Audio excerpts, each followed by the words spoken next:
If you want news and rumors that appeal, welcome to the Dusty Wheel.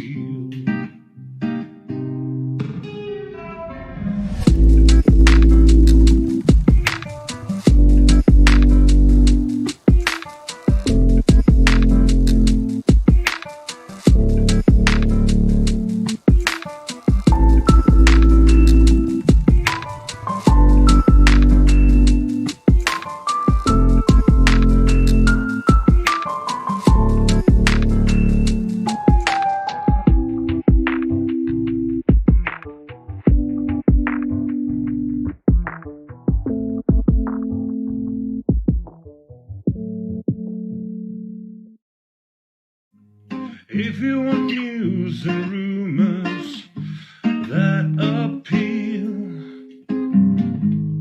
welcome to the Dusty Wheel.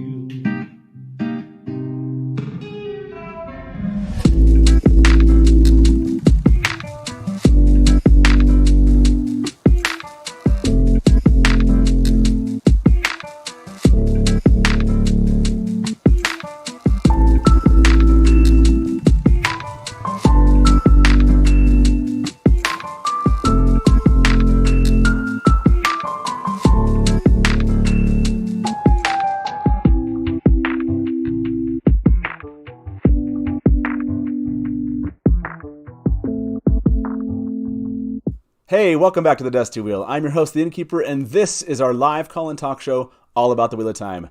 We're back this Sunday afternoon after a fun Watt Wednesday. Hopefully you enjoyed it with my son. Yes, Taylor got to host his first episode here at the Dusty Wheel because we hit 10,000 subscribers. So once again, thank you to everyone that showed up. And again, thank you to everyone that has subscribed to this channel. We really appreciate it. Hopefully you enjoyed a few of those creative endeavors that Taylor's been taking up as far as film production. That was a lot of fun for him to get to share those. And as a reminder, we will actually be premiering, for those that didn't see it, our channel trailer tomorrow morning, or just posting it. We're going to put it out there for you. Hopefully I'll be around to chat with those in the comments about what you think about our channel trailer. It's going to be a lot of fun. Taylor put a lot of work into that to just make it, very Dusty Wheelish. So yeah, that'll be tomorrow morning if you didn't catch it during the live stream on Wednesday. And I guess the last note I would have is that IMDb, I guess send a note that IMDb was running a poll, I think, about the favorite or the series you're looking forward to coming out the most in this year or upcoming. And I think I saw that Wheel of Time is at 6th at this point. So for those fans that are watching this that are excited about the TV show coming out, go check out IMDb. You can find the link after the show here in the description. Or if you're here with us on YouTube and chat, you'll be able to find the link there. Go check it out. Go vote about what you're excited about seeing. I'm sure there's plenty of other series there that we're all excited about seeing. Dune and obviously Lord of the Rings, those things. So, but that's it. That's all the announcements I have. Be back with us on Watt Wednesday. And now let's get into the show for today. We're talking all about foreshadowing and the eye of the world. And to do that, I brought in 3 new guest panelists with me today. Let me introduce them. Welcome to the show, Badger Reborn, Maddie of Twitter of Time, and Cheyenne of the Weaves of the Wheel community. Cheers to the 3 of you. Welcome to the show. Hi, everyone. That's so funny. What everybody doesn't know is before the show, I always tell people like, okay, this is awkward time where I bring you in, but nothing's changed for you because you're just on Zoom. But now everyone can see you. Yeah. And that's where we got the whole jazz hand things from. It's pretty funny. Well, right. And thank you all 3 for being here. This is actually a topic that fans requested we do as an episode. It's one that I think it gets brought up a lot within the Wheel of Time, and I can't wait to get started. We'll try to cover as many of the foreshadowing moments in the Eye of the World. You'll be surprised. There's so many that you probably missed, actually. In fact, Maddie, I know for sure, and Badger sent me a few that I'm like, I don't know that I ever connected the dots there. So yeah, I'm excited to bring those in. But I did want to ask before we got into those, why? Why do Wheel of Time fans get so into this foreshadowing? Like Badger, like what comes? Why do we care about foreshadowing so much?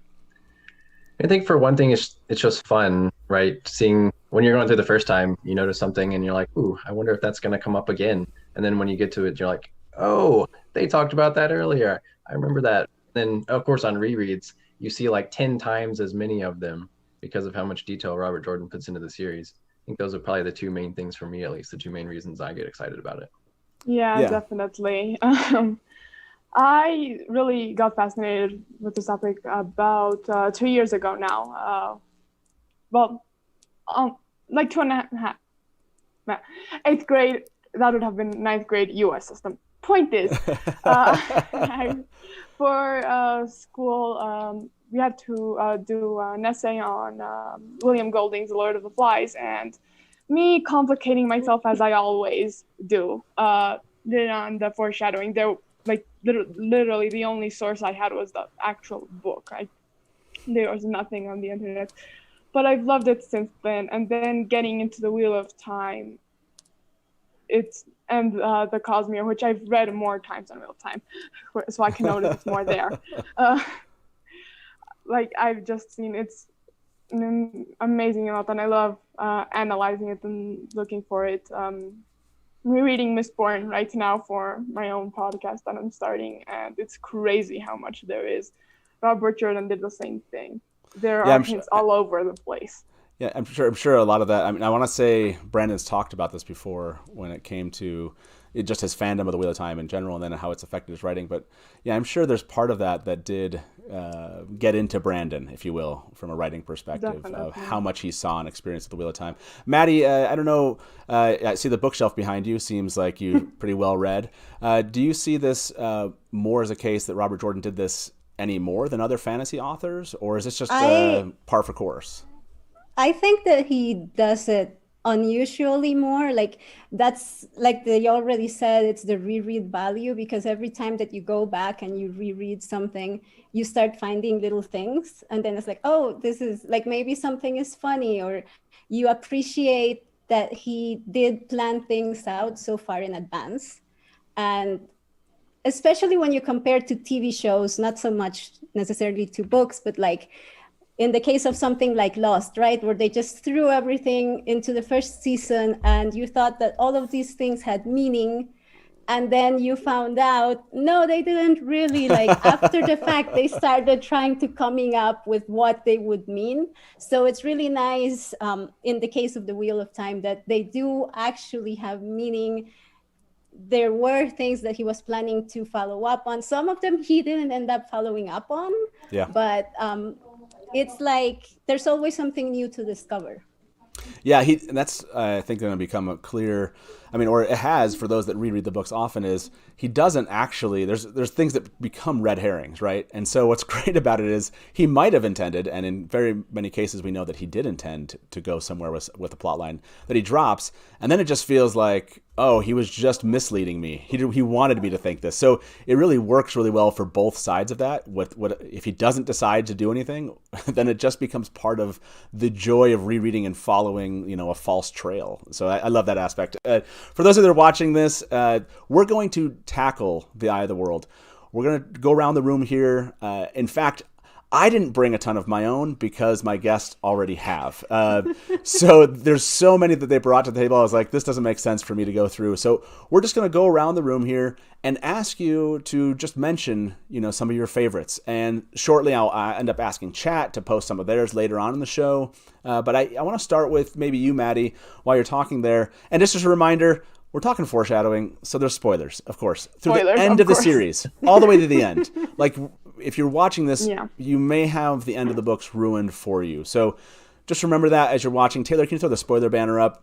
We'll probably leave it up there, just the whole show. Yeah, good idea. This is just, that's just part of this. I know many spoiler spread who would come here looking for. Yeah, so don't be surprised again if you have things ruined for you. So why don't we start with you, Maddie? Is there one that stands out to you? I know you have a ton, but is there one that you wanted to bring up first?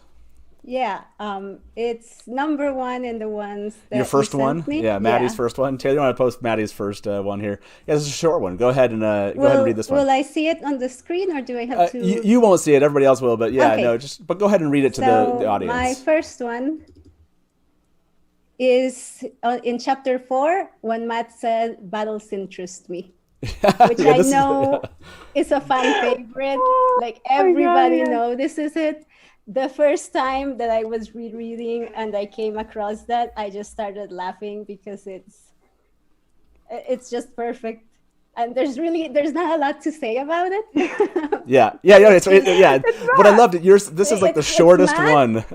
Yeah, it's so math in every way, and it's like, oh yeah, this is what's going to happen in 5 books.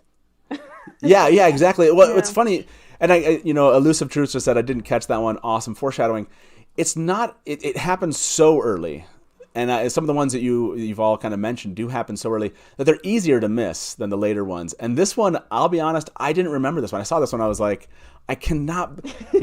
Battles interest me was such a short Do you little. want me to talk about when it happens? Yeah, bring that one up. Okay, yeah, go ahead. So Padan Fane has just come in and he's told everybody about the false dragon, about Logain, and then they went into the inn About the with battles, him. Yeah, and they're kind of talking about false dragons, and Tam comes up and they're talking about how whether war might come to the 2 rivers or not. And that's when Matt says, battles interest me.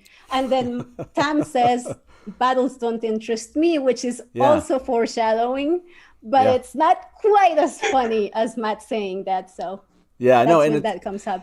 Because it doesn't really come back up for a long time. Like, it's so upfront. It's so initial. Yeah, that's a fantastic one. I'm seeing a lot of people loved that in chat. And now, maybe up to you, Badger. Is there one that's among your favorites that you want to kind of start with? Yeah, well, I want to say on Maddie's, I think it's also funny that I think if you ask late book Matt, he would not say that battles interest him. Yeah. He would say the exact opposite. He tries to avoid them. It's also very ironic.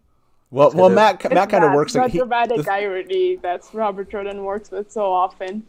The things he says and the things he does are often that there's a dissonance there, which is awesome. Yeah, go ahead, Badger. What was one that actually that you think was one of the best ones from this book? So my 4th one is one I'll start with. Your 4th one, okay. And I think this one was way more subtle, and I didn't notice it for a while, and because Robert Jordan just slips some of it in between all kinds of like nooks and crannies of the writing. But Moraine says that Trollocs will return to Emond's Field and will take multiple battles with Aes Sedai to get them out. There's a part at the beginning that is really cool. She says, I could send to Tar-Valon for some of my sisters. They might have time to make the journey before we need them. I love that part even, because you get them, they come out, they actually might be out here for a while before we actually need them. And that, kind of happens a bit, if you will, right? Because they go out and they look for some of the, they go investigate the villages and just happen, and they're also there for what ends up happening in book 4. So, yeah, this was actually I'll be honest, I hadn't remembered this one. Like, why did this one? Did it just stand out to you in a reread, or has this been one of your favorites for a long time? Yeah, it hasn't been a favorite for a long time. It was a more recent kind of discovery, and I think the thing that stands out to me the most is Moraine saying, like, just the end part, it might take multiple battles, because it's like Robert Jordan set up from the very beginning when they're in this field that not only will it be fighting in Emond's Field later on, it's going to be like those multiple waves of Trollocs coming and attacking and then getting beaten off and taking just like multiple fights, and there are Aes Sedai there. So what Moraine says is exactly correct. Yeah, so it is really cool because they're describing so many things, right? Battles, Tam saying he doesn't like battles, Matt saying they interest him, and then Moraine saying, basically, I'm going to send some sisters out here, and then Trollocs are going to come, and waves, and there's going to take many battles. It is shocking how much Jordan is just laying out the plot, almost always in the books, but it's just not visible I don't know how he does it, honestly. It's fascinating because other authors, I feel like it's a bit more, I don't know what it is, ham-handed. It's obvious. A bit more obvious, yeah. Go ahead, Cheyenne, what were you thinking? No, I was thinking back to when I first started like learning about this topic and really enjoying it. Lord of the Flies, which I mentioned earlier. Yeah. The symbolism there is so much more obvious than in Robert Jordan's books or in Brandon's books. Like, you caught on immediately. Yeah. Like, it set the expectation very clearly. It wasn't something that you would go back and read. I was like, oh, I didn't catch this. Yeah, exactly. So I really do think that when it comes to foreshadowing, it has to be a line that's doing two things at the same time. I talked about this a bit in the article I wrote. For example, no spoilers, but in Warbreaker, it's all hidden behind the humor of certain characters. Or in Wheel of Time, this happens a lot with the world building or character building. It's always, that line is always, it always has two purposes. And so this first more obvious one distracts the reader from the foreshadowing, and they won't see it until they realize the reveal and they go back. Yeah, and Tam does that really well with Matt right there, right? He's kind of the adult in that moment. He's like, well, I don't like battles. And and although that's leading you to find out things why he wouldn't like it later, but, it's kind of very, very like, you're just an ignorant kid. Of course, they interest you, but you don't know the real cost of battles kind of idea. And you miss the second meaning. And I think you're right. Jordan's fantastic at layering those additional meanings in there. So they're relevant for the moment, and they're also relevant in multiple ways. Cheyenne, when it comes to foreshadowings, are there any that stick out to you? It doesn't have to necessarily be around the beginning of the Eye of the World. It can be the end. Is there one that kind of comes to your mind? Yeah, I have to say, I've only read Eye of the World once. A lot of these come from listening to podcasts and going back when I did the research for my article. So it's hard to pull quotes directly because I don't have the book with me and I don't. But the story that the farmer who's giving Matt and Rand a ride to Camelin tells him about Tigraine and the history of Andor. I remember I was on Crown of Swords, Sword of Chaos. I don't remember. I was mid-series when I was listening to the Wheel Weaves, which you had them on a couple of months ago, and they were talking about that, and I was like, wait a minute, this implies that Galad is Rand's half-brother, and I hadn't to notice that on my first read, and I hadn't finished the series, so of course it wasn't confirmed by the part I was in, so my mind was blown. I was walking, I can't find, but I stopped, and I was like, oh my god. And there's that moment, that feeling of your mind being blown. You take it for an info dump that shouldn't be there, but it's really important later on. And he does that often through these secondary, tertiary characters, just a happenstance moment, and stuff doesn't show up often for so many books. So that's Tigraine, mentioning Tigraine, because it's actually important it makes sense in the scene, right? It makes sense why someone would be talking about it. And so it's go ahead. And then in The Shadow Rising, Amis tells her story about the main in Shail, and pieces start getting together, and then later on in the series they confirm, and the characters themselves realize their relationship, and Rand's worried that he's related to Helene, etc. All that comes together, and it's oh my god. That's a good one. I'm glad you brought that one up, because I didn't really see the Tigraine one mentioned elsewhere in other lists. So I love that one. Back to you, Maddie. From everything now, what comes up next for you that you think is just as good as the ones we've mentioned so far? Well, to go back to what Badger was saying, for this show, I went back and I reread Eye of the World, thinking about foreshadowing.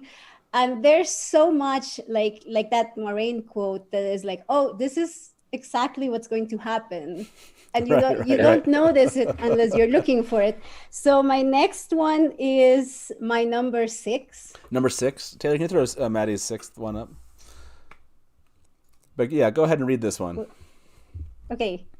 So Loyal says, are you playing a joke on me? Sometimes you Whalemen think the others things are funny. And this is when they first meet in Camelin. And it's another one of those which is it has so many meanings, because on the one hand, by now, most people are going to have figured out that Rand is an Aiel, right? Yeah. But then the second part, you Aielmen think that the other things are funny, and that is going to become so big later on in the books, and it's something that I love about the Wheel of Time, the cultures, and specifically the Aiel culture, and how they don't understand each other, and the humor. And I love how this is a through line that runs through the entire series once the Aiel show up. So finding this one, which I hadn't found before, was a lot of fun. Yeah, well, and it's you brought up a really good point about this one, which is it's not that he's just telling you something about the culture that you. It's like he's describing the culture, but then it's something that Jordan knows he's going to highlight in that culture, you know?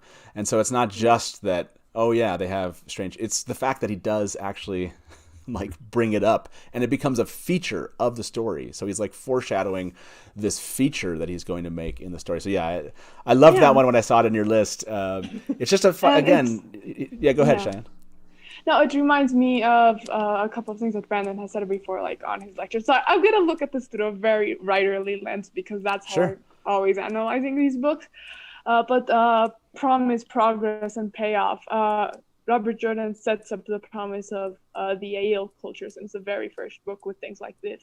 Yeah. And then when you get to know them, it's payoff, and it's a really like important and fun and distinct part of the series. Yeah, another thing. Jordan's fantastic at that. Yeah, go ahead. Yeah, go ahead. One that I didn't put on my list because obviously I had too many. But during when Rand is taking Tam to Emond's Field and he's delirious and he's talking about the battle, he mentions like the first thing he does is he says they came over the Dragon Wall, something or other, and he says that people thought they were savages. But the way that he speaks about it, you can tell that he doesn't agree. So that's something else that he was setting up about the Aiel, right? Like everybody is talking about Aiel savages, but right from the start, we have somebody whose opinion we trust, who kind of implied that that wasn't the case. Yeah. Also, it implies that Tam's not racist against Rand's heritage, which is a good thing, I think. Yeah. Just like the other characters. That is a good thing. Yeah, yeah. No, I and you like... don't notice because you focus on the fact that like Tam is having this fever dream and he's talking about the Aiel, and so the implication that Rand like may have been adopted, and so you focus on that and not on the fact that the Aiel like actually aren't as bad as they seem. Yeah. Like from everybody else's opinions, but the information Tam is giving us like about how the Aiel aren't as bad as they seem like stays there like underneath the radar, and they like you'll like when it comes up again you won't feel that the Aiel are like savages or anything because you've already had this set up, and even though you're not thinking about it, it's there. Yeah, I think I agree with that. I think reading it, once the Aiel gets mentioned more and more with Rand, it's like I get it, Robert Jordan. Yeah. Rand's Aiel, understood. but yeah, like Cheyenne said, he's setting up that the Aiel are so much more complex than just this like group of savages or something. There's so much more to their society that's going to come up. Yeah, and for sure. The other thing about foreshadowing, which Cheyenne had already mentioned, is that it's a way to set up expectations in the story so that things don't come out of left field and you're not like maybe you're surprised, but when it happens, it's going to fit. Like you're not going to say, "Oh, this is so weird." Surprising but inevitable. We have all of these things that Robert are kind Jordan's of priming us to expect certain things and to maybe question things that maybe we're not thinking about, but they're in there. So they help to make it more satisfying when things happen. Yeah, absolutely. He became a master at it. I mean, he's just a master at that aspect. By the way, if this is the first time you've been with us, you're watching the show for the first time, please like this video if you're enjoying this, and come join us here at the Dusty Wheel. Subscribe with us. Make sure you check out the other channels, like I mentioned, Badger Reborn's channel on YouTube, and also the Weaves the Wheel community, and join us over on Twitter of Time. It's a lot of fun over there. It's a lot of fun to have people. If you happen to be joining us from Twitter or Facebook right now, hope you enjoyed this sneak peek into foreshadowing in the Eye of the World. If you want to see the rest of this, make sure you come over to YouTube right now. We're going to be on here for another hour, taking calls from fans here probably in about 30 minutes. So if there's one you don't hear and you want to call in and make sure we cover it, do that. And by the way, we're going to have a little lightning round at the very end, as long as somebody reminds me if I forget. But the last 5 minutes or so of the show, for everything we didn't get to cover in detail, we'll make sure just to kind of just rush through them, all the ones that we can remember, because we did want to bring up as many as possible. There are so many moments for us to try to cover in 90 minutes. So like I said, hopefully you've enjoyed this over on Twitter and Facebook, and we'll see you over on YouTube. Now, back to you, I think, Badger. What's the next one for you on your list of kind of important foreshadowings in the Eye of the World? So mine, I think the one Maddie mentioned made me kind of move this one up on my list because I think it's in the same conversation with Loyal, or at least sometime soon afterwards. Loyal's explaining to him about what tel'aran'rhiod is and how it works, which seems, again, like kind of what Cheyenne said earlier, it seems like a big info dump. And so you're not really paying attention to more than just that info.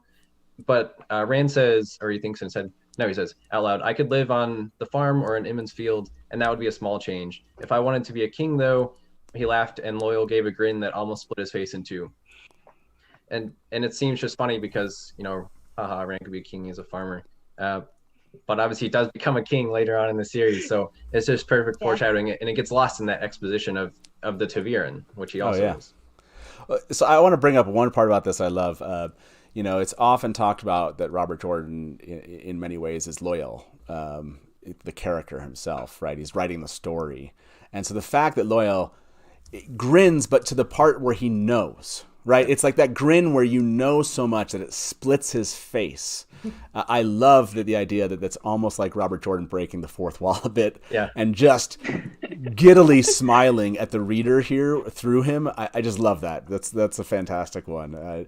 Anything stand out to you from this quote, Maddie? Did you like this one particularly? Well, it was on my short list that I cut for the final list. So and it's also it's not just the king thing. It's like setting up how everything is going to work in general in the entire story. Yes, and Mr. James is pointing out, like, I could never be a king, right? Like this idea. And the thing is, go ahead, Shane. It doesn't feel like ham-fisted or anything. It doesn't feel obvious because also, like, throughout the series, like, Rand's progression and his character growth is very natural. It isn't like 1 minute he's a farmer, the next he's at the height of his power, like style Memory of Light. That doesn't happen. Something, each step is logical and it makes sense and you can see it happening. So it's not something as obvious as like what you're thinking, like, I could never be a king, because in a lot of other books, it's like they have like the same trope of like the farmer who becomes the king, and it feels a lot more obvious, like, oh, I could never be the king, or other, like, if they want to or whatever. It feels a lot more obvious, like, oh, they're going to be a king. Here, you just gloss over it. You don't think about it. Even if you know Rand is the Dragon Reborn, you practically godly level in Memory of Light. Yeah, that's it. It's amazing. And I don't know if it's just a suspension of disbelief for us as fans as we read. There are so many times where they're so obvious, and like you said, maybe even using some of those kind of tropes and being very, how often do we have characters do that in other series? But it just works out so much better. I don't know what it is. Maybe I'm just blind to it. Or if just the fact that this is a 14-book series, right? So things take a long time to get there. And so the journey, as Brandon says, it's much more about the journey than destination. You forget this single moment, Mm-hmm. You forget this single moment until it does happen. And it's not like you read back and you're like, oh my gosh, remember he said he could be a king. It's a reminder that Robert Jordan was like, I told you everything was going to happen. I literally told you everything that was going to happen before it does. And I prepared you for this moment, and it eases you through it. So, and I even laughed at you as you were reading it. Yes, and I even laughed at you as you're like, I gave you this one really easily. Yeah, exactly. Cheyenne, and that's why so many people like putting together like the theories, and that like you go back, and it's crazy because like I know that Robert Jordan wrote parts of the ending before, like way before he was through the books. Brandon has said the same thing about Stormlight. He says there is foreshadowing for the end of Stormlight in a way of Kings. It's insane, really. But a lot of this comes down to practice and like knowing where to put. And revision. Revision is huge for this. You can't put in foreshadowing on a first, right? You need to make sure that the story is there, the core of it. And I think that revision really is a very important part on the writerly side. people talk about how Robert Jordan was much more of a discovery writer, but you can see that he had things planned for the whole series. It's not like King notes. just Yeah. So, what's interesting about his notes? Exactly. What's interesting about Robert Jordan's notes is that he doesn't use everything that he had there. He was still iterating as he read the story, and that's why some things end up feeling like false trails. Yeah. But what's great about that is he put so much of that so he could use it, right? At least that's how I read it as a reader, is like this was all there for him to use if he wanted to, but who cares if he doesn't? In the end of the day, if he says, I could never be a king, and let's say Rand never becomes a king, no one's like, well, something was wrong. They just think it was the natural course of the conversation. So there are so many, like we should do a show that just talks about all the red herrings, like the opposite version of this, of like everything that just never came to be, I think that one would be a lot of fun. Cheyenne, is there another one? Cheyenne, I know you're saying you read the Eye of the World once and you've listened to it. Is there another one or another section that comes to mind from the perspective of foreshadowing in the Eye of the World? I'm going to have to say, at some point on this, Min's viewings are going to come up. It's inevitable. Yeah. And the thing is, like, even though it's obvious, like, Min's viewings are always going to happen. They're so cryptic that you have no idea what they mean. It's kind of similar to the epigraphs in The Way of Kings, the death rattles. You have no idea what they mean because they're so cryptic. And so it's not the ham-fisted foreshadowing that's like, oh, this is going to be this. But it is foreshadowing, but you have no idea what it means until it happens. And so, she predicts a ton of events in the later books. I'm just looking at my article here. She predicts everything from the events in the Tower of Genji to the Crown of Swords with the mention of the Crown of with the golden laurels, to the final scenes of A Memory of Light with the three women standing over the rear. And thing is, Rand didn't actually die. Yeah, well, so that's a good one. I mean, it's like a scene that happens, but they subvert your expectations at the same time. And like this is a note to go out to those either. Obviously, hopefully you saw the banner. Show contains spoilers. This one does. This is a spoiler, obviously. Although it's funny because again, it is a foreshadowing. So it was there in the first book, but it is a spoiler for the end of the books. And this is one, and you just brought it up, and I think it's a good one. Taylor, can you throw up number 6 for Badger? And this is Min replying to Rand. I didn't copy in the entire viewing here, but I'll go ahead and read this one. It says, 3 women standing over a funeral bier, is it? Anyways, with a U on it, black rock wet with blood. The idea that this is there in the viewing is just shocking. When you go back and read this, once you've read through the entire series and you go back and read it again, you're like, this is insane. It's just right there. Well, like he said what was going to happen. And it sets up a tone. It sets up like how Rand is always thinking, oh, I'm going to die. I hope I survive, but I'm going to die. And Rand is always like so depressed, and he's always like, he isn't optimistic about knows he's going to die because of that. And the thing is, he doesn't. Yeah, I think it tricks you because of your expectations as a reader. As we're going through, there's so much symbolism, and so we think, that's got to be symbolic of something. Funeral vow means something else, and it won't happen exactly. But no, it literally that's exactly it literally happens at the end. Well, but it still subverts your expectations. When I started reading Eye of the World, I was 14, a long time ago. And at the time, I was really into Arthurian legend too. So I read that, and of course, I immediately thought of that. So at that point, like for me, it was a matter of, okay, who are the 3 women going to be, right? Like, who are going to be like the equivalent of the women that take Arthur to Avalon and all of that? Yeah, with the whole tripartite goddess trope. Mm-hmm. Yeah, you wondered how he's going to get there, but honestly, there were so many theories. Obviously, I ran Theoryland for a long time, and we theorized about what would happen. Would he really die, and how would this come to be? It seems like it's obvious. Blood. Basically on the rocks, and blood on the rocks of Sheol. I mean, right, and the funeral bier, all and over then the place. You have all these things. You're like, so he's got to, but will he really? And is that how Jordan will do this? So Jordan sets you up so far in advance for this one, right? He's just gives it to you, and you have to deal with it the entire time. But it doesn't diminish the story somehow. He does that really well, right? It doesn't, at least for me, it never diminished the story at all. So yeah, thanks for bringing that one up, Cheyenne. That one was, I knew that one was coming. So yeah, sorry. Yeah, it's impossible to avoid Mia's visions in a talk about foreshadowing. Yeah, no, we have to. It's impossible. There's other ones we probably won't bring. We may bring up more of those, and those seem like the easier ones. But Maddie, you were going to say something.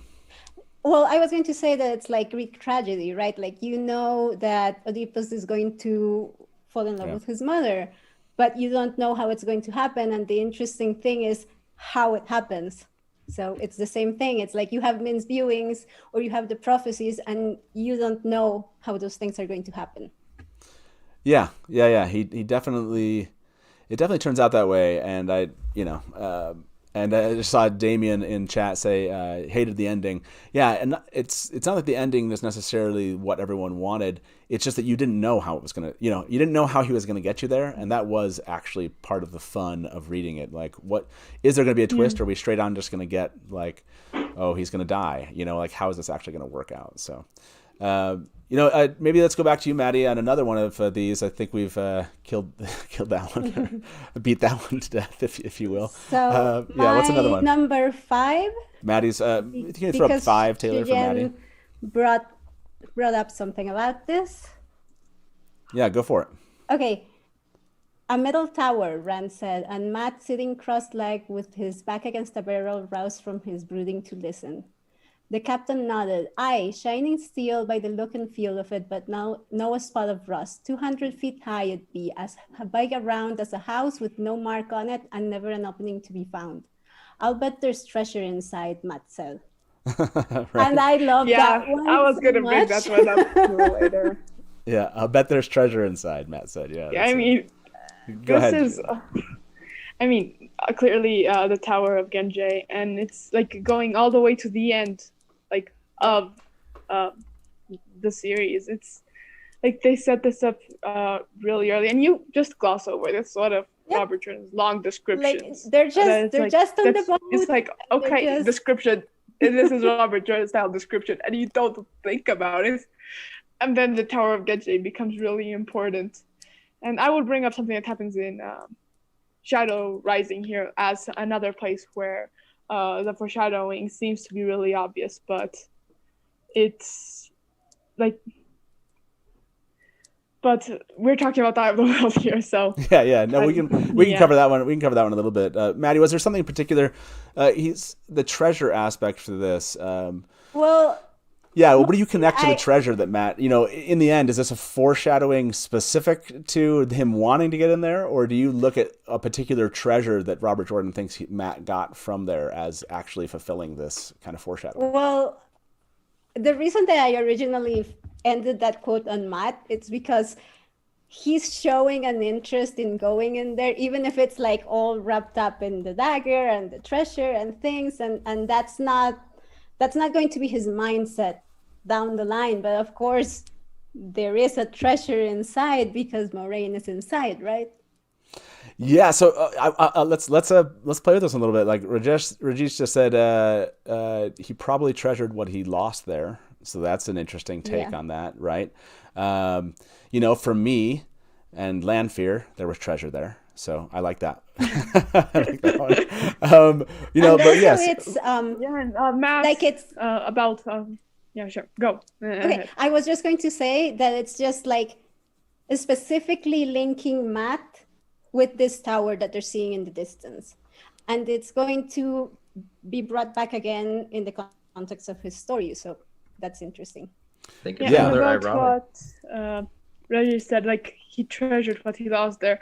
Matt is a very loyalty and friendship kind of guy. Like he's always loyal to the people he loves, and he'll do anything for them, even though he says he's not a hero. And he loses Jane Farshad, I forgot by what name he went by, sorry. There, and they were like good friends by then because of the Band of the Red Hand. And so it's this double meaning, this irony, like in that same scene. Like there is treasure there. They find Moraine there. They find Matt's artifact there. But he also loses something, and that's the friendship he had with Jane. Yeah. Oh, that's a good one too. You were gonna say something, Badger? Yeah, I think there's an interesting parallel between Matt's foreshadowing. Almost all seems to be ironic, and his character is kind of ironic at the same time. Not, he's thinking one thing, but then his actions show you he really believes another thing. And it's the same with his foreshadowing. Like in battles, interesting him. Then later on, he hates battles, even though he's really good at them. He thinks there'd be treasure there, and I think if you'd asked him at the time whether he would view Moraine as treasure, he'd have been like, "What? No, Absolutely not." exactly. But there is this notion of treasure, but he's just come out of, if I remember correctly, he's already come out of Shadow Logoth here, and he has the dagger. Yeah. And so the idea that treasure is somehow interesting to him, you could very much say that he was tweaked a little bit already, and this notion of treasure there was actually initiated, and treasure hunting was initiated by by the influence of the dagger, potentially. So you could even play with that Jordan knew that, what he was doing with each one of these pieces, and that he actually had this, this intent. So yeah, this one is such a great one, Maddie. Was there anything else about this one, Maddie, that you thought was interesting about this notion of treasure in Matt? Well, not so much the treasure part, but just like the way he brings this up. Like they're just like floating down the river on the boat, and it's like this thing, like Cheyenne said, like they're just passing through. You don't think that it's important until you start seeing it come up again. But when he first goes Brigida. yeah, and with Perrin sees it. Yeah, Perrin sees it too. But when he goes through the doorways, you still have no idea that this is that place. So he's still keeping things from you, and it just comes together in the end, and it's one of my favorite bits of foreshadowing in the books.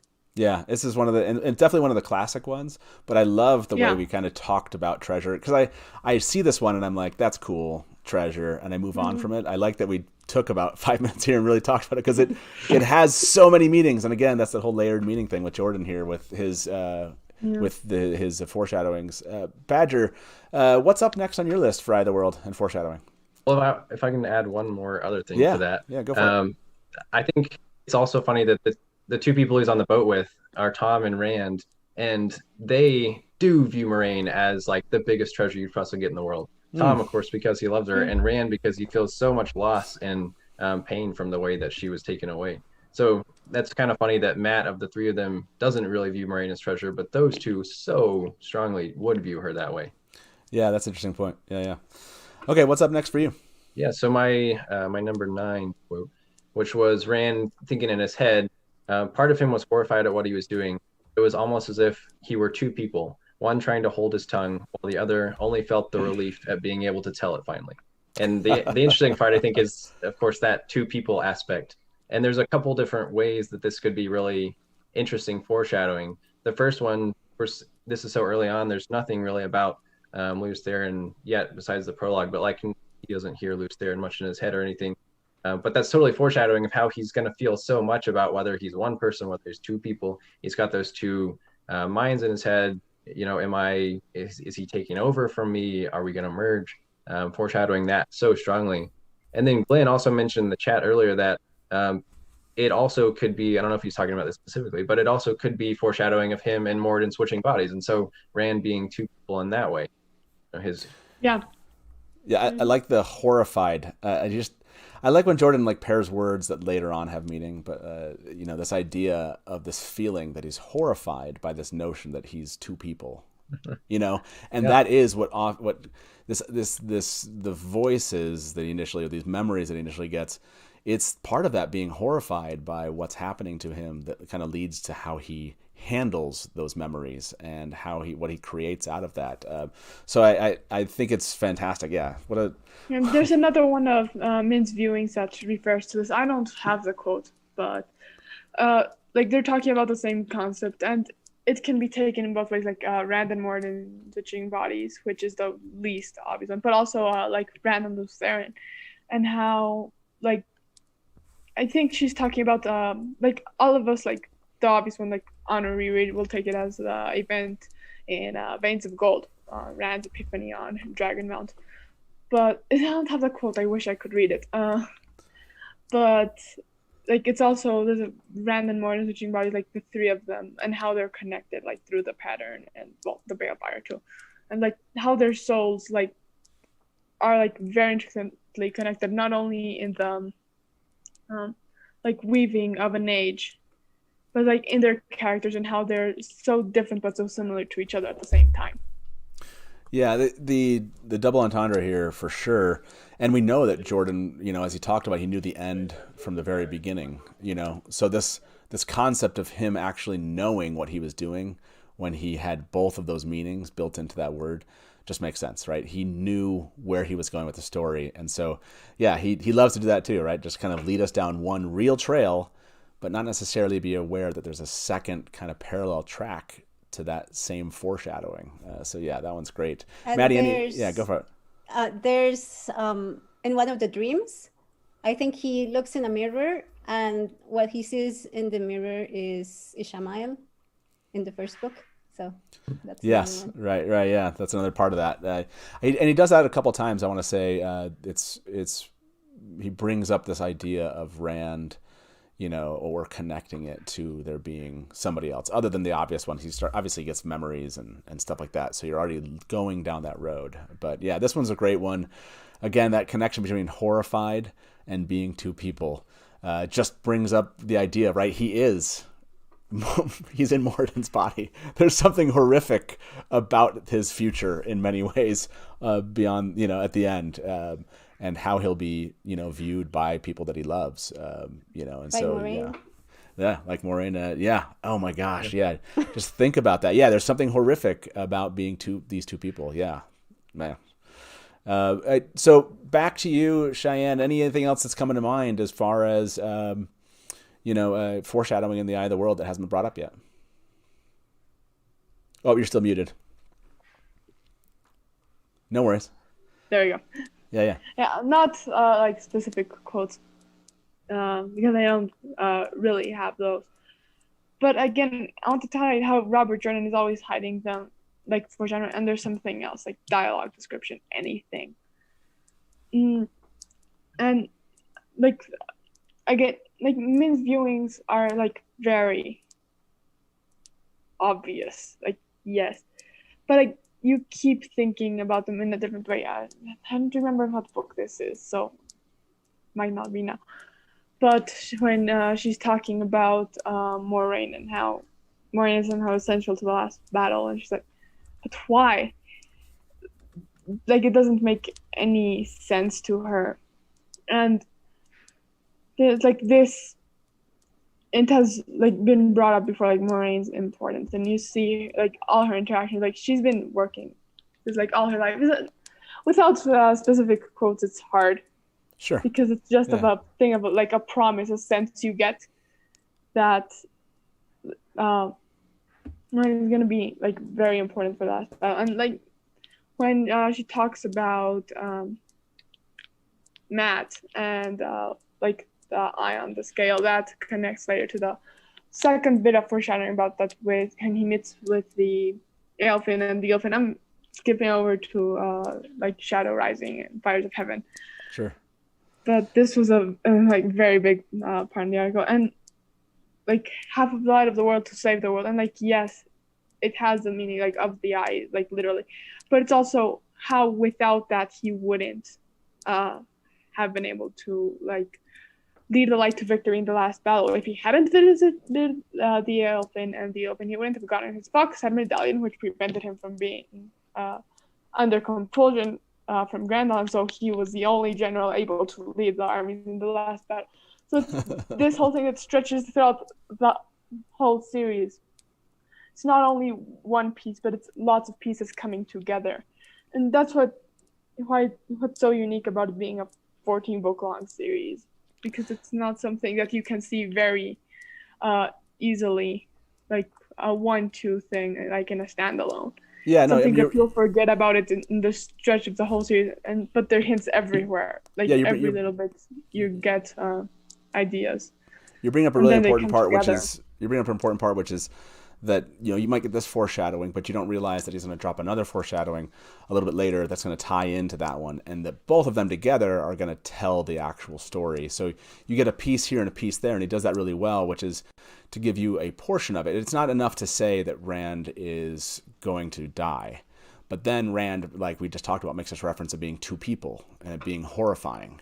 And then later on, you get this other clue, right? And these layered approaches to what the actual outcome will be is what he does so well, right? It's not just a one-to-one. He gives you one. So yeah, I like that you're bringing that up, which is, you know, you can patch all these together and actually tell the exact thing that happens, but you're going to need to grab 4 or 5 different foreshadowings for that. So yeah, that's a good point. Yeah.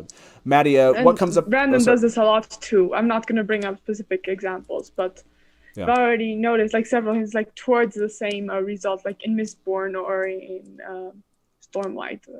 A couple of things that happened in Rhythm of War. There had been a lot of hints previously, like in Web Kings, Word of Radiance, Oathbringer, and they're very separate, so you don't see it until the reveal happens. Yeah, for sure. Yeah, Brandon definitely picked that up.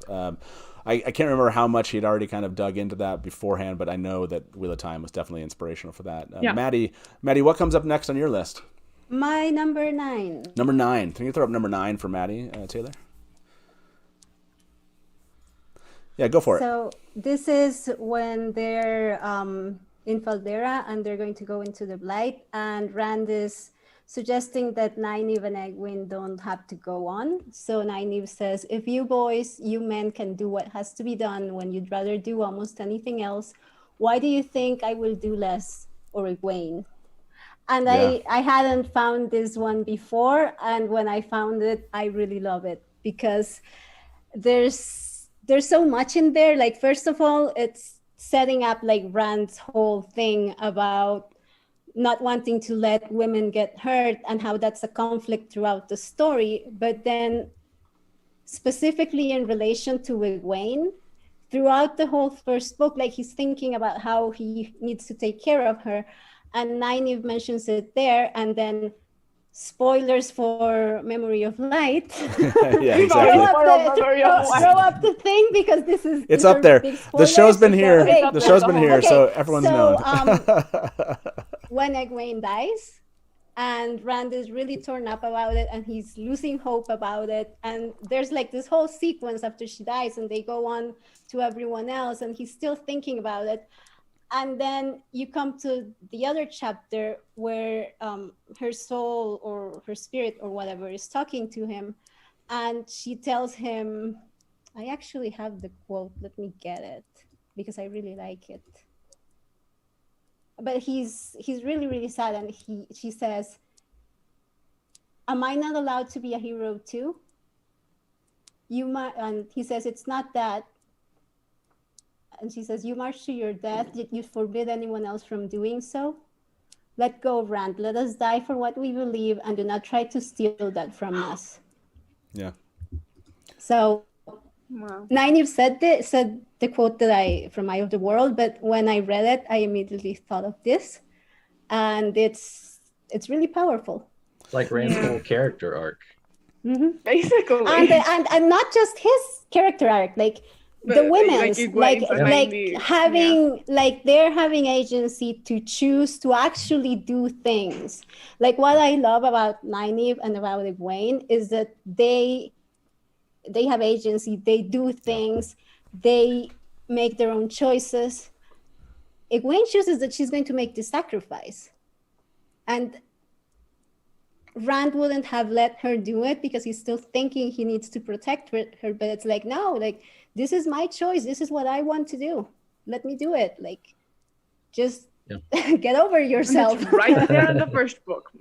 Yep. Yeah, what's great about that one is, you know, here's Jordan obviously setting you up and maybe anticipating that you're thinking that it's just about Perrin, Matt, and Rand, you know. He's like, and has Nynaeve purposely say, like, why do you think, like, what's leading you? I mean, this feels like definitely one where he's talking to the reader, like, and saying to us in book 1, like, why do you think it's just going to be Rand, Matt, and Perrin and not Nynaeve and Egwene that are going to do amazing things here and that aren't also just as important? You're like, why are you already thinking that, and it's a great kind of nod to the reader. At the same time, it makes sense that Nynaeve would say this, and it works within the story. And obviously, Nynaeve and Egwene definitely become so key to the story itself. And so, it's a fantastic one. I hadn't noticed that one. So that's there's another thing about that. It doesn't feel like he's breaking the fourth wall by talking to the reader. No, he does that really well, right? So this is from. Can we talk about the notes and what you're probably going to talk about in the Galad episode? No, I don't want to go down that road with Galad in the notes just yet. But yes, for those of you that are watching, we're going to be doing a Robert Jordan's Notes panel, hopefully by the end of January, if not in February, and we're going to be talking about Galad's story arc and how it dramatically changed from the notes until what we get in the books. Actually, but is there one thing you want to bring up from that? So there's the thing where Jordan's original plan was for Gawain to die and then for Egwene to be pregnant, and I don't remember if Gawain told Galad or whatever, but it's like he's going to be with Egwene and they're going to raise Gawain's kid. No, this is not what I was thinking about. I was thinking about another part of the original plan, supposedly, and then they changed it. And I think it's a lot stronger the way it ended, right? Yeah. But so possibly when this was written, Egwene wasn't supposed to die. Like, he wasn't thinking necessarily Egwene is supposed to die, but the way it ends up happening, it just it works so well. Yeah, it works. I mean, it works. Also, it would have worked well both ways. You know what I mean? It wouldn't have either way. It would have worked well, I think. But yeah. I think things that you have both options. You can take it wherever you want. And Brandon went back and looked for these things when he took up the series. So he knew what he was looking for, and it worked. It's kind of like the thing where he needed Andral to appear, and he chose Andral specifically. Andral had already appeared in the series at some point. I don't know if they mentioned him only by his last name, but Harry told him choose one of the ones that has already appeared, like one in the background, things like that. And about the God knows, I was thinking about something different I heard on Inking Out Loud the other day, about how in the original plan, when Rand wasn't Rand, but it was more like Tam. What's Tam ended up being? It is very strange. It's not relevant. I just thought you were going to talk about that. Yeah, no, we won't go too deep into that. Like I said, we'll probably save that for another episode. Yeah. No, I up to you, Badger. What's your next one, or do you have any comments about this one before you move on to the next one? So, I mean, a comment about this one, just not in terms of the foreshadowing, but I'm not a woman myself, but I think it probably is quite an empowering quote, especially just given how fantasy had been at this point in time. Not a whole lot of strong female main characters. And Nynaeve saying, what the heck, Rand, me and Egwene, we're main characters too. We're also heroes. I think that's pretty cool myself as well too. Yeah, it was a great one. Badger, which one's up next on your list? So mine's not one that you have a card for. Okay, go for it. Yeah. Speaking of Egwene, it's one that I just kind of thought was funny when I was reading through again. Egwene talking to Elias when she's with Perrin about Arthur Hawkwing's leadership. And Egwene says, "At first you sounded like you hated him. Now you sound like you admire him." And I think that quote sort of foreshadows how readers are going to feel about Egwene as they read her journey this first time compared to future reads. Because Egwene is not a fan favorite, I think, of a lot of readers. That's probably fair to say at the beginning, and she wasn't for me. But then the more I read it, and the more I kind of understand Egwene's point of view and get a better hold on the whole story, I come to admire her a lot more and really like her as a character. And I think the same is true for a lot of other readers. So I thought that I don't know that Robert Jordan set that up on purpose. Yeah, no, that's a good one. I like that a lot, which is, the more you get into learning about certain leaders that at first you might have taken them one way, you can certainly, look at them differently. It's one of those kind of universal truth things that Robert Jordan can drop in the books, and they can apply to a lot of different people, which is, once you see what it takes to get there, or once you, whatever it is, maybe you might admire somebody that you thought you didn't at first.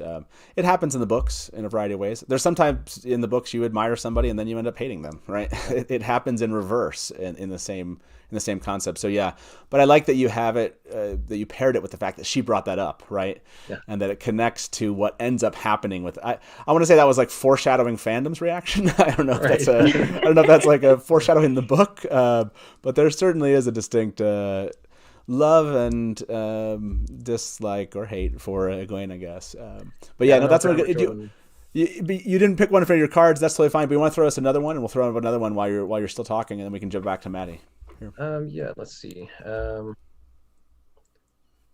Well, just the number 7 one. You want to throw up number 7 for Badger, Taylor? And just because it's a long quote, I'm going to skip like the first sentence. But Mr. Scronwell kept watching him. He played The Wind That Shakes the Willow and Coming Home from Tarwin's Gap, and played some other songs as well. This one he's playing on a flute in the farm. And the Coming Home from Tarwin's Gap one, obviously, is the foreshadowing, not just because there's fighting in Tarwin's Gap, but Rand himself goes to Tarwin's Gap, in tel'aran'rhiod or somewhere else. He's actually there himself, and then both him and the soldiers come back home. Yeah, when I saw that you put this one up there, and then I read the quote, I really absolutely, I absolutely love that you brought this up. It's one of those instances where you're like, it's just the little things. Robert Jordan cared about the little kind of nods. It doesn't mean anything until the second time you read it, right? None of these really mean too much until the second time, especially something like this. Like, it's so minute that but Coming Home from Tarwin's Gap, I love that it's there, and that it has Rand and he's playing that song. That's such a great one to just read through and be like, damn, Robert Jordan's good. He's just good. And related to that, like a lot of times, like you get the reveal and you think back to like the most obvious ones. Things like Min's foreshadowings or the dreams. But then like you go back and you read it and you actually notice a lot more things that you hadn't seen before because they're so tiny. They're hidden in the narrative or in the dialogue. And it's very different from when you notice the reveal when you actually go and reread it. So I'm curious. I want to take a pause from actually going through any of them and ask this question to chat and to the three of you. But to those of you that are here with us in chat, like I said, thank you for being with us. Hope you're enjoying this idea of digging through foreshadowing. I'm kind of curious. Do you want the show to attempt to do what Jordan did? Do you want the writers to attempt to do this and put foreshadowing in their dialogue, or would you rather they didn't try to because you're afraid that it'll become too ham-handed, right? It'll be like too obvious, or it'll be too much of a nod and you don't like it. So I'm thumbs up in chat if you would like to see the writers really try to embody this idea from, that we have of the Wheel of Time, where we have these layered foreshadowings, or thumbs down if you're like, don't try, leave it to Robert Jordan, if you will. So panelists here, while we wait to see if there's thumbs up or thumbs down in chat, I kind of want to, I saw Badger, you were a thumbs up here. Maddie, are you a thumbs up? And Cheyenne, are you a thumbs up here? Would you like to see them try to do this? Yeah. And you're also a thumbs up here. It because can be done it's a vital poorly. part of the Wheel of Time. Yeah. Yeah, it could done poorly, but I do have like faith like in the writers that they'll like do it like properly. Like we don't know the scripts or anything, but from everything we've seen about the show, it's like it has a good promise. Like I think they could do it. I don't think they can do it as much as Robert Jordan did because they don't have like the narrative and like the thoughts of a character to show that. They'd either have to do it like in like the sets or something like that, or in the dialogue, so it can't be as much as we see in the books, and it would have to be more subtle because you tend to remember things like visually like more. But if they do it properly, I really think it would be great, because foreshadowing is a really big part of the Wheel of Time, and that makes it so unique and why it's such a rereadable series. So I really hope they do try it, but that they do it properly and not as much as they do it like in the books. Yeah, I I'm think seeing that- that. Yeah, go ahead, Badger.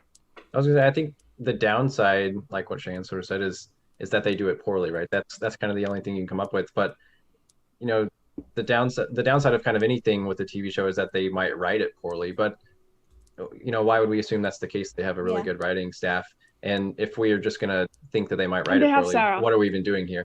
Yeah, and they have Sarah as well. Yeah. So I think there's plenty of reason to trust that they will do it well, and if so, then it fits in so well with the world and so well with how Robert Jordan made the story that I would definitely love to see them add a little bit of extra in that we don't know it's coming, and we catch it maybe on a second view. That would be really cool, I think. Yeah, and There's- Master of the Deck in chat mentioned that they have the luxury of beginning like with the end in mind. And Rafe has said it himself that they're looking at the whole series, not just like book 1 or book 2 or things like that. Like they're looking at the whole series. So I really do think that they could do it well. Yeah, Maddie, and I know you were going to say something too. What were your thoughts? I was going to, well, I also would like them to try it, but Yeah. it also brings up an interesting point because there's things that when you read them, they're not obvious, but if you see them, they are. Yeah. And like when you first asked me to be on this show, like the first thing I thought was, well, the entire prologue is foreshadowing, right? and Right?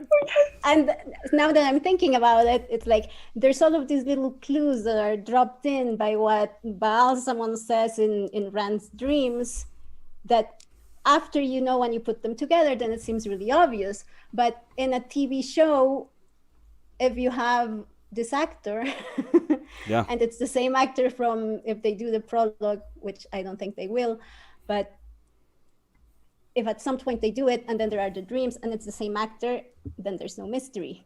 So there's certain things that they have to change. They have to figure out how to change them because they're subtle when you're reading them. They're not subtle when you see them. Yeah. Yeah, for Like sure. descriptions and those things of like people. It's a lot easier to notice visually. And by the the way, internal quotes, if Rand says out loud, "I feel like I am two people right now. I wish they would go back together. I would feel good." yeah. Yep. Well, this is the difficult part, which is it is in the dialogue where we can't get it in their thoughts as much. I saw most people that responded in chat were kind of thumbs up. We did have some kind of thumbs down, and a few people like, just don't do too much of it, you know.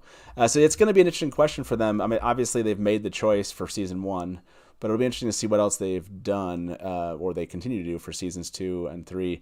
And yeah, honestly, I had to fix something over here on the screen, but this question of what they could do for us we've already read the books, we've studied them, you know, there's things that they might change. And so it'll be interesting to see if they give some red herrings or they actually do their own foreshadowing of things that are coming that we don't know. Mm-hmm. And that'll be a fun thing for us to kind of theorize about. Now, I want to point out, you know, we probably have another 20, 30 minutes. I don't know if you guys want to stick around a little bit longer to go through these.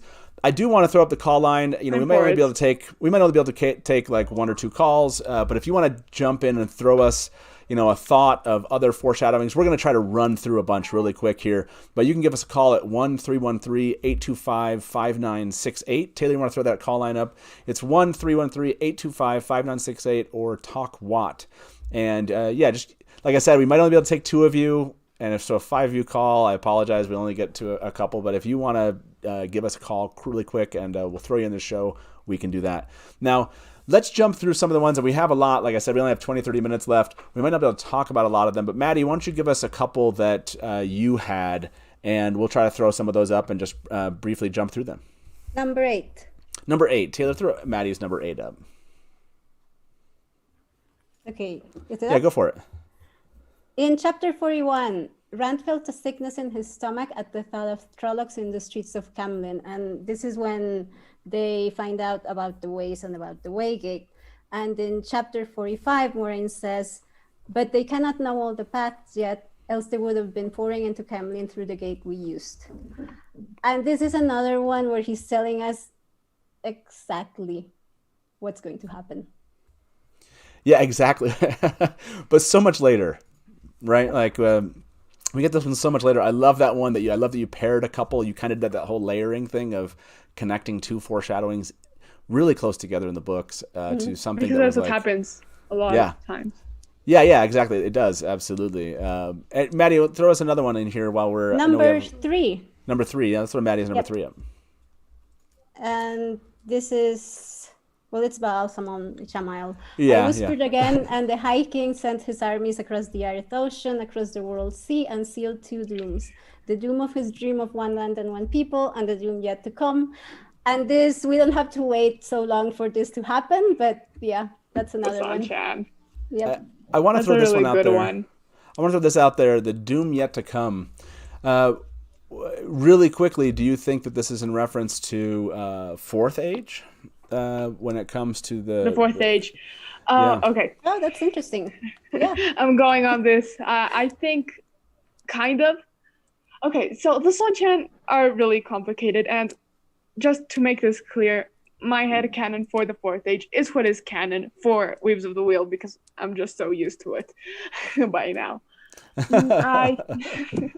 So I think, like, yes, the San-Chan are going to be a really big part in the Fourth Age. You're not going away with the last battle. The Dragon's Peace is not going to hold forever. They talked about 100 years, and because of the politics of San-Chan and how things works, I don't think that even like with Matt's help and like to like changing view on that and like the whole thing with where heirs assassinate each other, that I don't think that's going to change that quickly. It's going to happen, and it's waiting. Like I mean, maybe San-Chan won't take over the whole world. Maybe they'll stay within their boundaries as much as they're able to. But the Dragon's Peace is going to break, and it's going to cause chaos, and it's not a good thing. So yes, the doom yet to come, I do think that. Yeah, it can be so many things, and obviously it could be him just kind of messing around, lying. Yeah. Right. It can be. Who knows? But there is an awareness, certainly. The pairing of the Dark One and Ashamael, and what Ashamael is aware of, from other previous turnings, and he talks to Rand, right, like, or Luce Theron and such about, we've had these battles forever and ever, and I know what's coming and I know how this is going to turn out, basically. And so, yeah, it's hard to know what he's talking about there. I always liked that. When I saw that one, Maddie, you put up there, I was like, it's a fun one to mix in with what Brandon brought in with the whole sequence with, obviously Avienda and Roydian. So yeah, I love that aspect. I see 2 callers. Maddie, is there another one really quickly I can throw up there for you? And then, yeah, go ahead. Number two. Okay. So this is Rand talking about Egwene, or thinking about Egwene. Her favorites were always the funny ones, or stories about women outwitting people who were supposed to be smarter than everyone else. This is when Tom first shows up and they're asking for different stories. And it's she likes to hear about that, and that's what she's going to do eventually. Yeah. And be part of those legends. I mean, yeah, like, the outsmarting. Of course, Egwene is going to have legends made about her. The Amaryllis Seed raised when she was really young, who used the flame of Tarvalin, who died for everyone. What I was thinking about specifically is the way that they raised her to be a puppet. Yeah. They raise her to be a puppet, and they think that they're being like so political and so savvy and stuff. And this young girl just outsmarts everyone. Yeah, no, I think that's a great one. And again, one of those really kind of subtle things that you don't realize that Jordan is, planning. And again, just because they're universal, it's a universal idea. This idea that, you're going to outsmart someone else, you don't see this coming and someone's there. And so it just works because you accept it as a reader. You're like, well, yeah, that happens. You don't realize that he's having the character actually say what's going to happen. Oh, man, I love that stuff. Before we jump over to a few more, let's bring in our first caller to the show. This is Doug. Hey, Doug, welcome to the Dusty Wheel. How you doing today? Good. How are you today? Fantastic. So my foreshadowing that I only caught like 1 or 2 rereads ago was Matt's hanging. And so if you have the first skirmish with the Trollocs between Fairlawn and Shadow Legoth, and it's all from Rand's point of view. And when they get through it, Rand looks over at Matt, and Matt is taking off the noose of a catch pole and shuddering as he does it. And I just think that's so awesome as a little nod to what's going to happen. Yeah, let's and that's one we had planned. So I'm so glad you brought that one up. Taylor, that's Maddie's number 4. Let's actually read that one, Doug, while you're here. Yeah, it says, I think this one might be it. It's Matt tossed a noose away from him with a shudder, gathered his bow, and scrambled into his saddle unaided, though rubbing at his throat. That's rubbing at his throat is so specific in this regard, which is, like you're saying, Doug. It's He does it so much in the series. Well, he does it. Yeah, he does it, and obviously it has other things. But yeah, that one's such. Oh man, again, Robert Jordan just does this so well in ways that I just don't think other authors that I've read, other fantasy authors, or other authors in general, any fiction, have done nearly as well. Doug, is that also your experience, or do you know of another author that you feel like does this just as well? No, I don't know of another author that does it like this. And I know there was a comment about why Wheel of Time fans are so much into this. I would also argue it's because of, there was so much time in between books and how long it took all the books to come out.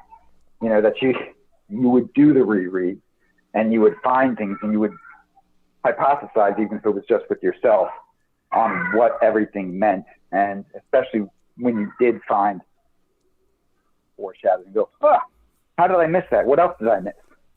Yeah. So it's the what else did I miss happens all the time, Yeah, for sure. Yeah, I mean, like, and then you get a reveal, and it's like, how in the world did I miss this? Yeah, you do feel that way for sure. Yeah. This was a great one, Doug. The 4 times that ran took me forever to catch. So yeah. Well, is there anything else come to mind before we let you go? Was there a second one that you were thinking of from a foreshadowing perspective?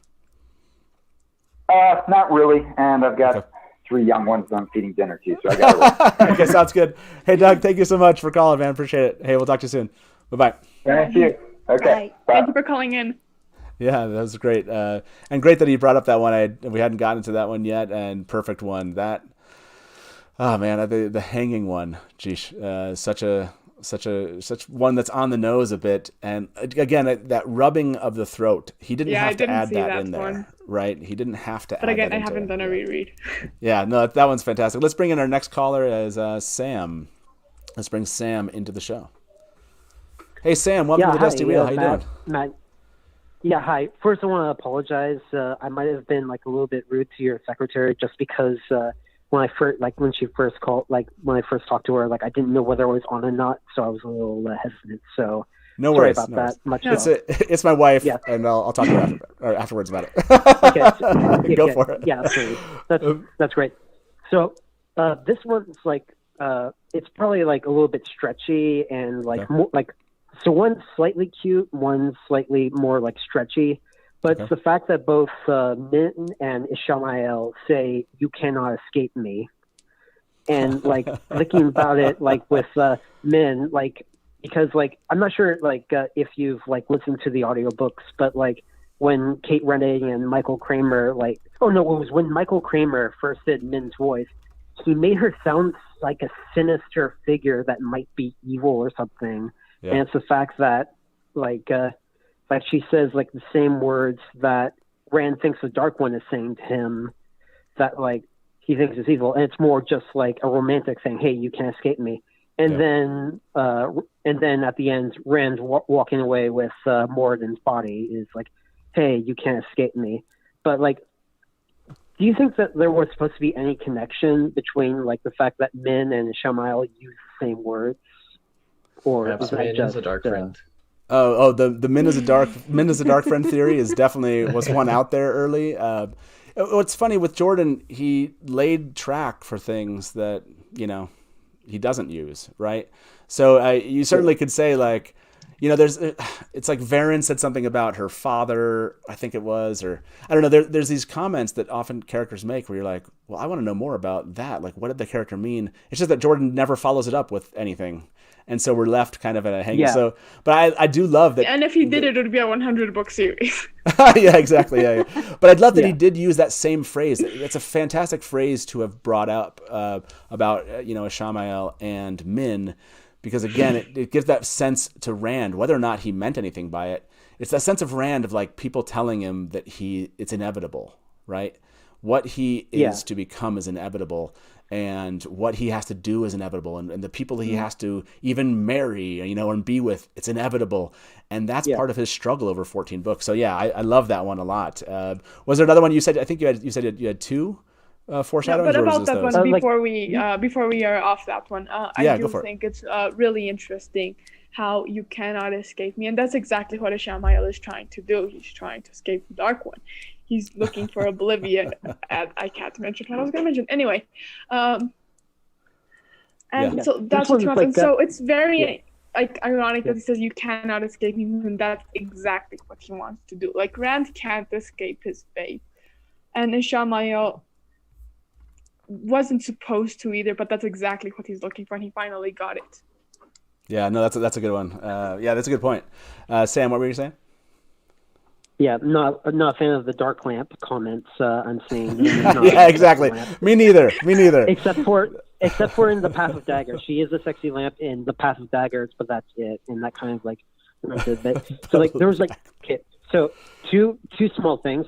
One, Galad meets his brother and immediately tells on him. So yeah, that's good. Yeah, from a characterization and then the other standpoint. is like I have things to say. No, go ahead, Sam. Yeah, and then the other is like it's kind of like a trend I kind of like. Like, I'd like it if there was like a piece of artwork that has this, and it also has to do with Min, Fael, and Tuon, which is like all the times they're first introduced, where like at the end of Rand's meeting with Min, he's like, I need to get away from this crazy girl. When Perrin first meets Fael, he says like, I wonder if I can push her off of this boat, but it's a long way to shore. And then when Matt first meets Tuon, it's she might have been pretty if she had had hair, looked less like a boy, and if her nails had been clipped. So I thought it was kind of interesting that all these love interests like have like a very interesting introduction. Yeah. No, that's true. Yeah, but that's it. Hey, thank you, Sam, so much for calling. Yeah, great comments. Thank you for having me on. And then, yeah, absolutely. And don't worry, I think the Innkeeper's wife, she already said no worries. Yes. Don't worry about that. So thank you very much, Sam. Good. Thank you. Hey, we'll talk to you soon. Bye-bye. Bye. Yeah, great comments, great suggestions, and I love that connection. Sam just brought up what I love particularly in Wheel of Time fans is just how hardcore it is, right? Like, here's a phrase that Min says and Ishamael says, and it just lights up your mind as a Wheel of Time fan. You're like, but is there a connection, right? Like you can't escape the need to ask that question. It's so difficult, and especially once you read it for the second time, right? A lot of fans have only read it once or something, and they don't go back. But it's once you get caught up in that second reread, then you're sold, I think, with, now I've got to know these answers. We have one more caller, then I'll get back to all three of you and to the ones we didn't talk about. We'll go through that quick cycling of how many can we bring up as quickly as possible, and then we'll say good afternoon for the day. But this is, hopefully those who are watching are enjoying this kind of deep dive into foreshadowing in the Eye of the World. We'll continue doing this as a series. If fans have liked this one, if we go back and you guys, give us thumbs up and you give us feedback on social media and such that you want us to keep doing these, we'll come back and do this for the Great Hunt and, all the way through the series. So let me bring in our last caller. It is Master of the Deck. Welcome to the Dusty Wheel. How you doing? I'm doing great. What's up, Matt? Hi. It's good to hear your voice. So, what foreshadowing are you thinking about now with the Eye of the World? Well, I'm assuming Maddie probably caught this one because she was a beast going through the Eye of the World. She was. Oh my God. I saw her tabs and the notes, like a woman after my own heart. So, right. You mentioned previously, there's so many prophecies and Min's visions and foretellings that happen in just this one book that I feel like there was a little bit of foreshadowing that got dropped just after Elaida's foretelling, that there was actually a whole bunch on one page, but one in particular, when Morghese is asking Gareth Bryn what she should do with Rand, because the suspicious dude that took her into the I tweeted about it. into the garden, right? So Elaida says, a few weeks imprisoned will not harm him, and it may give me a chance to learn more, which is a nice big allusion to I didn't the catch box. that one. You talking about the box? Oh man, I that thought you was were so going to good. bring up something else. Oh shoot! Oh, but there's other stuff in Yeah. there too. Like a second after that, Morghese says that I swore to uphold justice for the high and the low, and I will do so even if I'm the last in Andor to remember justice. So it's like, just crammed it in all in one page. It was a lot. Oh my gosh, the so box much. And it's- teaser. everybody is like thinking about Elida's foretelling, and you miss this. That happens just afterwards. It Yeah, reminds me of a little something in Rhythm of War. There was a huge event, and then everybody missed that one don't say vital anything. connection afterwards. No- I'm not no- saying anything. no Rhythm of War I'm spoilers. just saying it happened. And when I realized that watching two Shardcast, I was like, oh my god, how did everybody miss this? Yeah, There's also Huge, afterwards. but it had happened just after another huge event. There's also afterwards the kind of on the nose one of Gawain telling Elaine that she should marry someone from the Two Rivers, and then I had another one. Let's throw that when one up. There's a lot. We'll read that one. That's Yeah. Badger 10. Taylor, throw Badger 10 up here. His 10th quote. This one's great. Gawain he says, "It's said Two Rivers people are stubborn. They can be led if they think that you are worthy, but the harder you try to push them, the harder they dig in. Elaine ought to choose her husband from there. It'll take a man with a will like stone to keep from being trampled by her." So yeah, like that's a classic. That one's great. Yeah. And I also had the kind of like pair of that in the beginning. This could be, I guess, maybe coincidence, but Tom tells Egwene that she should have rosebuds in her hair. And I've always connected that to Gawain being associated with the rose crown, which will go in the hair.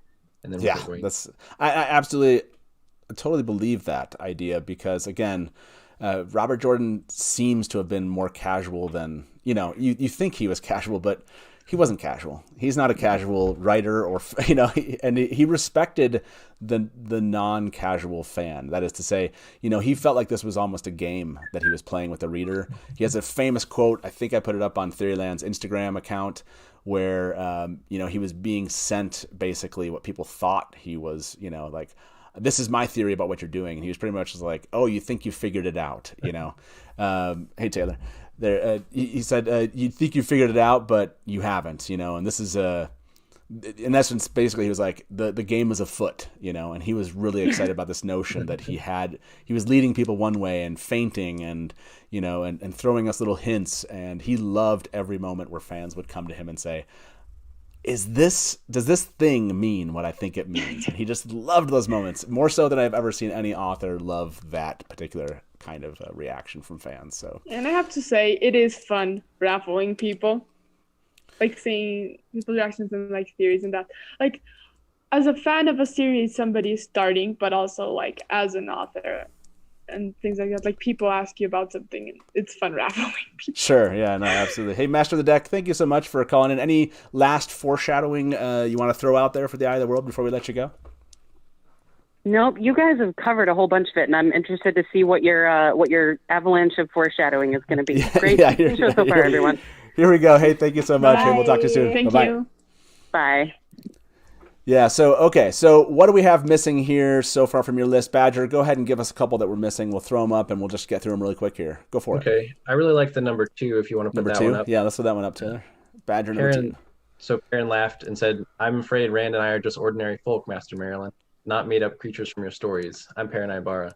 And I think that one's kind of another of the dual layers, because they're going to become like heroes, and the heroes go in stories. But also, I think there's a second layer where Rand becomes a dragon, which is a mythological creature, and Perrin becomes like a wolf or even like a werewolf kind of, which is another mythological creature.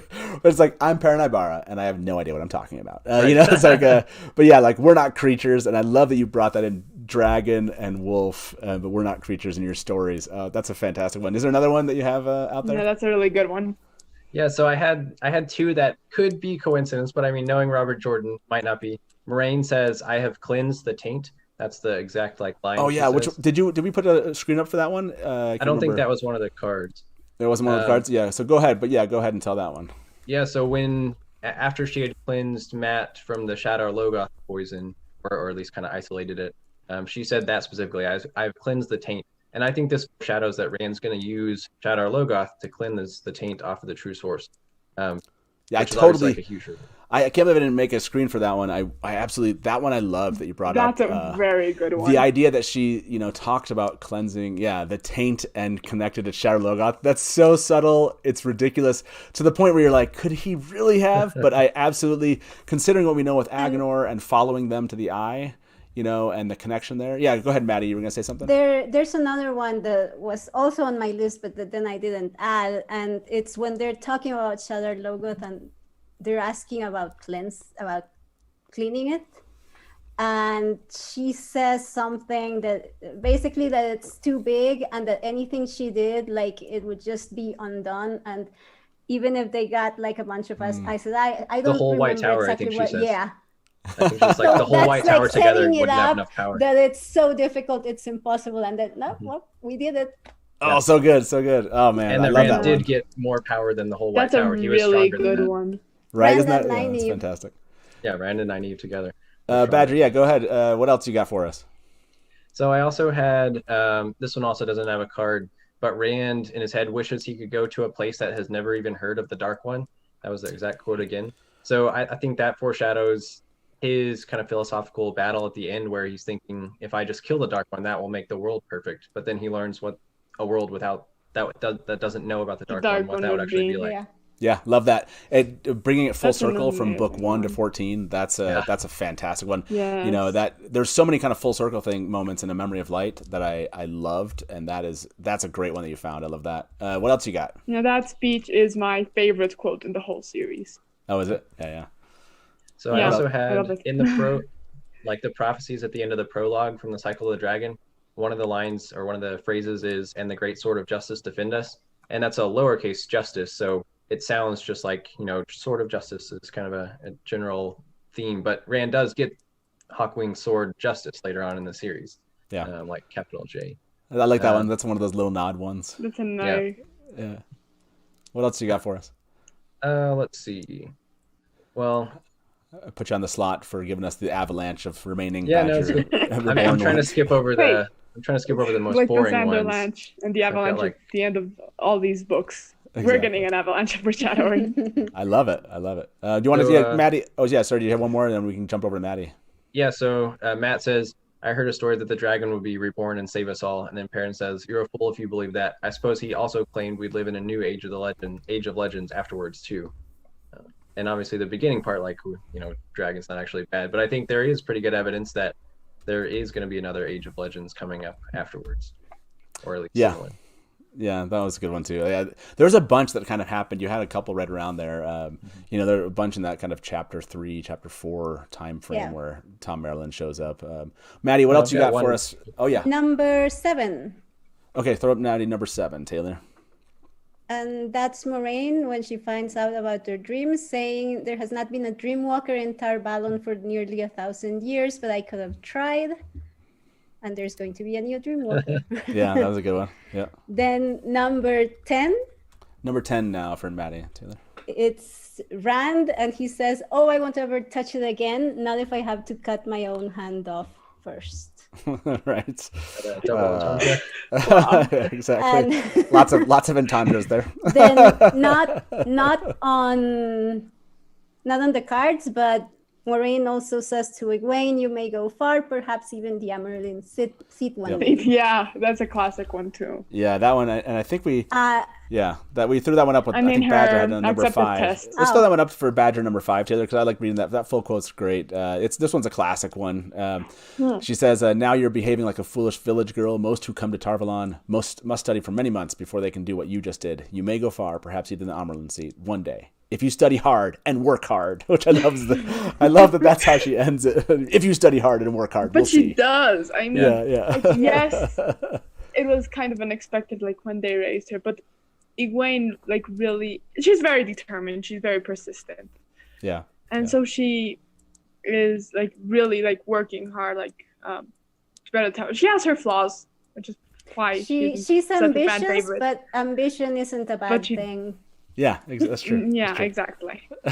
She buys into that. She says, okay, I She will really study does hard and work work hard. hard and become the Amerlin. What else She you got does. for us, Maddie? Okay.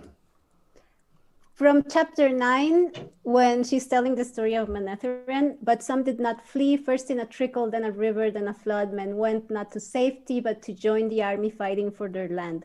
Shepherds with bows and farmers with pitchforks and woodsmen with axes. Women went to shouldering what weapons they could find and marching side by side with their men. And then the thing that I like is in the Shadow Rising, in the Battle of the Two Rivers, like they're saying like they feel like they've done this before. So it's a direct callback to Another that. turning of the wheel. Yeah, I think there was one by, I want to say that you had... My number one. Was your number one? Yeah, Taylor, I want to throw up Badger number one because this goes right along with that.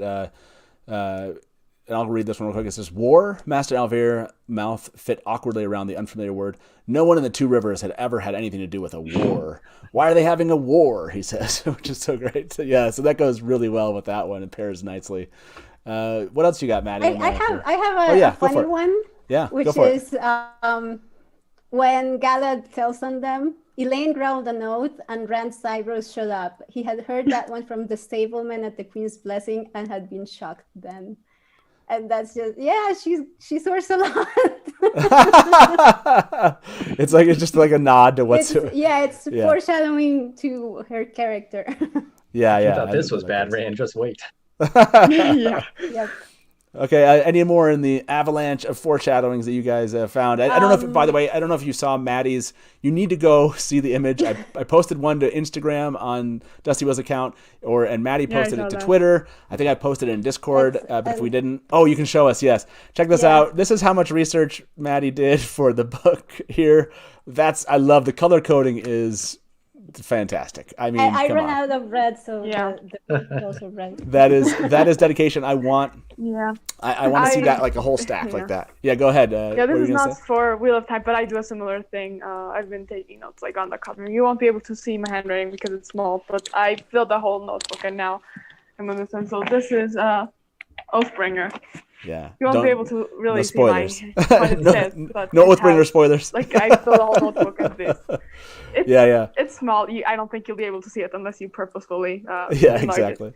It. So it's a lot of that, and I highlight a lot of the foreshadowing there. Yeah, it's fantastic. Go for it. Tom one. So Moraine says she doesn't think Tom's dead because he has a part to play in the pattern still, which I think is like multiple different foreshadowings at once.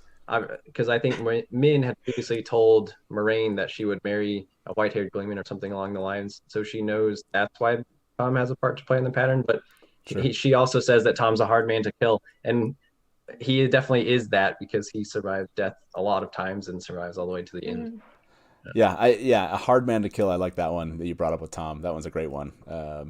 Any other ones that are coming to mind here before we let everyone go for the afternoon? Any other ones on your list? So Perrin asks what happens when a tinker leaves the way of the leaf. That one's a good one. That one's just like straight up clear what Robert Jordan was planning there. Maddie, you were about to say something?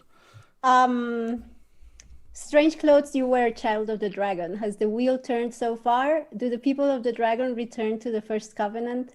But you wear a sword that is neither now nor then. That is either now nor then, which is good. Yeah, I like that one. Any other ones that are coming to mind here? This one was kind of what along the lines of where Master of the Deck was talking about. Elida also tells Elaine that she has it in her to be the greatest queen in 1,000 years, and she's not just a good queen; she's also super powerful in terms of land and performance in the last battle. So she probably will. Yeah, and the power. Yeah, she kind of got the trifecta. Yeah, that one's good too. Man, sorry we have to rush through for those of you who are watching. We're trying to give you as much as we've researched. There's a lot, really. Yeah. If you, by the way, for those of you that are watching in chat, if we've missed one that you think, or you're watching this afterwards, please leave your favorite foreshadowing of the Eye of the World in the comments after this video. I'd love to see what you came up with. If you're still here, please like this video on the way out. And if this is the first time you've ever seen our live call and talk show, we do this once to twice weekly, sometimes 3 times. I think we might have actually done 4 shows in a week once, but it's once or twice a week. And you can find us on Wednesday nights every week here, 9 p.m. Eastern. we talk about the Wheel of Time, we open the phone lines, and we do shows just like this. So yeah, if you're here and you haven't subscribed, please do. It's been a lot of fun to have you all three here with me. I want to give you one last question here. Any other foreshadowings you want to throw out before we go? I forgot one. I don't. Oh, you go ahead. Okay, cool. Yeah, go ahead. Lord Ajah says 1,000 men will come when they hear the golden crane flies once more. Oh, that's a good one. Yep. Yeah, man, it's all in there. It's all in there. You just need to read the first book and the last book. That's all you have to really do. Or just the first book. Or just the first book. Yeah. Badger was another one. You'd said yes. So this one I think could be considered foreshadowing. Ishamael in the prologue heals Lews Therin's madness, which I didn't even think about later. Like, that's just an indication to us that madness not only can be healed, also then Rand later gets his madness healed. Yeah, that's a good one. And also, heal madness. Yeah, he's talking about how it's different from the healing you're used to because he's using I get confused with the name, the true power. The true power. True source, true power. Yeah, that's a good one. Any final ones? I don't think so. See, I'll say this. Well, I wrote, I was driving and I was listening to the audiobooks. I just typed in my phone at a red light, Matt, Perrin, Eamon. So if anybody knows what that's about, that's on you, because I couldn't remember what it was about. There's one in there. You just can't remember where it's at. Well, thank you for doing the research. Thank you all for being here. And I think it's the first time I've had 3 new guests, and all my guests were new first-timers here at the Dusty Wheel. I really appreciate seeing new faces. I think, like I said, I think last year we had, or for the first 100 episodes, we've had like over 80 guests. I can't wait to have other content creators and fans on and have you all back here for a show at some point. I love to bring those who've already been here back to do, the variety show where we spin the wheel of game time. We just have fun that way. So expect that to happen. For those of you that haven't checked out the Weaves of the Wheel community, please go do it. Swana was here with us before. She was on with us, doing a live adaptation, and that was a blast. You need to go find that one. Hashtag with Barney below. Yes, exactly. Was she part of the Let Barney Blow one? Oh yeah, we keep on bringing up Let Barney Blow hashtag every episode, basically, of live adaptation now. And make sure you go check out the Badger Reborn's YouTube channel. He does a lot of kind of opinion, pre-recorded videos there, all about the Wheel of Time. They're a lot of fun. And of course, like I said, if you want to join Maddie and I over on Twitter of Time, do that. Just go create an account on Twitter. It's a lot of fun just talking about the books there on Twitter. So thank you very much for showing up. Go ahead, Cheyenne. What were you gonna say? No, just quickly. You probably noticed that I was holding back a lot of spoilers for the Cosby on this episode. I've read that more times than the Wheel of Time, and I've done a deep dive. But if you want to, you can DM me on Discord or Instagram, and I'll get you a link to that server. And if you want, on the 16th, me and a couple of friends are launching the World Toppers podcast, to the guide for new readers to the series. So I just thought, since so many of the Wheel of Time fans jump over onto that, so yeah, absolutely. Let you know. And you can find Cheyenne on Instagram and also on, like she said, on Discord. So yeah, go look her up. I'll try to throw in links in the description of the video to go find both of those accounts if you'd like to do so afterwards. And I think that is it. Thank you so much for joining us this afternoon. Nice shirt. I love it. If you, like I said, we try to do Sunday afternoon ones. So those of you that are not necessarily the 9 p.m. Eastern is not a great time for you, that you can still join us. So hopefully you have, and you've enjoyed this. And we'll see you back here at the Dusty Wheel on Wednesday. Thank you for having us. Absolutely. Thank you, everyone. You can catch us for an after show on Discord if you want to join us over on the Dusty Wheel. You can find the link in the description below. And so that is it from the Dusty Wheel. I'm the Innkeeper. Good afternoon from the Dusty Wheel, as we say around here, and smash to black. If you want news and rumors that appeal